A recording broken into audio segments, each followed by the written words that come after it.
duše svá se rodí, ďábel šeptá, anděl křídla chvějí. Temnota s jasem věčně bojují, plameny hoří, tma světlem spějí. Stíny se blíží, duch se otřásá, v srdci válka, co nespí, nehasá. Mezi nebem a peklem je hranice, světlo a stín, věčný tanec duší.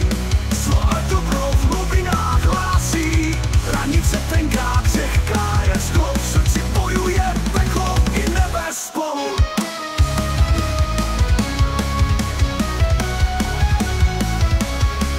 Plamen pekelný líže křídla andělů, hřích a ctnost spletené v jediný vzdech.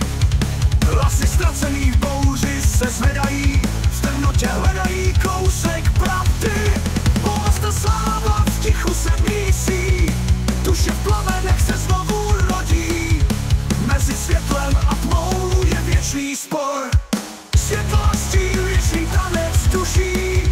Zlo a dobro v hlubinách hlásí, hranice tenká, křehká, jak sklo, v srdci bojuje peklo i nebe spolu.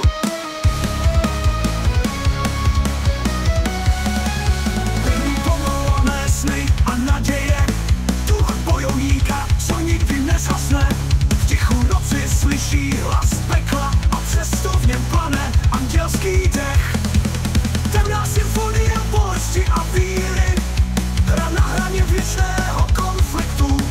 Mezi dvěma světy hoří oheň života, světlo a stín, věčný tanec duší. Zlo a dobro v hlubinách hlásí, hranice tenká, křehká, jak sklo, v srdci bojuje peklo i nebe spolu.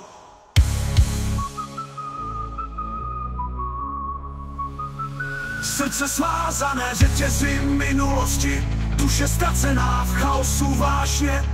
V očích andělů stíny zkázy, ďábel zpívá píseň pomsty. Ale v každém boji je záblesk naděje, v plamenech války rozkvétá víra. Hranice života se nikdy nezlomí, světlo a stín, věčný tanec duší. Zlo a dobro v hlubinách hlásí, hranice tenká, křehká, jak sklo, v srdci bojuje peklo i nebe spolu.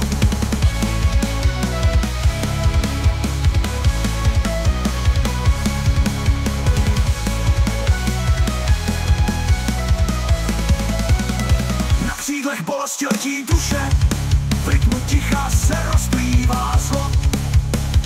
Světlo svítí, i když se třese, v temnotě hledá svou spásu. Stíny se stahují, ale nevzdávají, bitva pokračuje bez konce.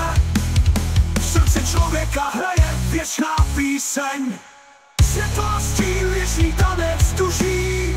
Zlo a dobro v hlubinách hlásí, hranice tenká, křehká, jak sklo, v srdci bojuje peklo i nebe spolu. Krev a slzy padají do prachu, duše křičí v tichu věčnosti. Božský